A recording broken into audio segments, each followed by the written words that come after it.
আল্লাহ বিজয় উল্লাস প্রকাশ না করে আল্লাহ তোমার সুস্থিরতার দোয়ার ব্যবস্থা করছেন মাবুদ। দয়া মেহেরবানি করে আল্লাহ তাদের মনের আশা পূর্ণ করিয়া দাও। আল্লাহ এই বাংলাদেশকে তুমি কবুল করিয়া দাও।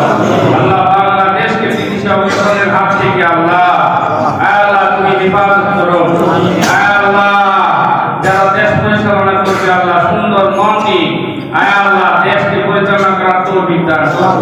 আল্লাহ সকল প্রকার আপদ বিপদ বাধা মুসিবত থেকে আল্লাহ আমাদের সকলকে হেফাজত করো, জাতিকে হেফাজত করো।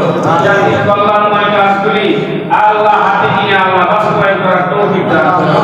আল্লাহ আজকে এই দুআর হাদিয়া করার তৌফিক ইসলাম মদিনা সরকারে দু আলম সাইয়্যিদুল আম্বিয়া ইমামুল আম্বিয়া নবিউল আম্বিয়া মুহাম্মদুর রাসূলুল্লাহ সাল্লাল্লাহু আলাইহি ওয়াসাল্লাম হায়াতের নবী রওজাবানে সোনার মদিনা পৌঁছায় দাও। সাহাবায়ে কেরাম তাবিঈনে কেরাম তাবিঈনে কেরাম আইমায়ে মুজতাহিদিনে কেরাম তরিকতের নবী দিনের খেদমত করে মুমিন মুমিনাত আল্লাহ মুসলিম মুসলিমাত জান্নাতবাসী আল্লাহ সকলের দরবারে পৌঁছায় দাও। খাস করে তোমার দরবারে ফরিয়াদ করতেছি আল্লাহ হুকুম বেগম খালেদা জিয়ার দরবারে পৌঁছায় দাও।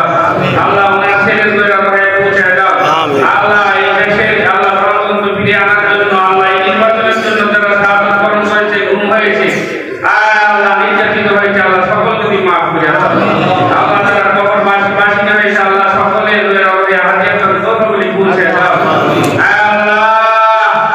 আল্লাহ তারিখের হাত তুমি শক্তিশালী করে দাও। আল্লাহ দেশে আল্লাহ উন্নয়ন কাজকে হাতে নিবে আল্লাহ সেই কাজগুলি আল্লাহ বাস্তবায়ন করার তৌফিক দান করো। আল্লাহ যারা পরিস্থিতি আল্লাহ বিজয়ী এনেছে মাহমুদ আল্লাহ সকলকে তুমি মাফ করে দাও। আমিন। আল্লাহ যারা পরাজিত হয়েছে তাদেরকে আল্লাহ সেই সুবিধা সহিবার তৌফিক দান করো।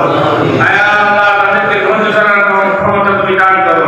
আল্লাহ তাদেরকে ধৈর্য ধরার ক্ষমতা তুমি দান করো। সাল্লাল্লাহু তাআলা আলা খালিল মুহাম্মাদিন ওয়া আলা আলিহি ওয়া আসহাবিহি আজমাইন বিরহমাতিকা ইয়া আরহামার রাহিমিন।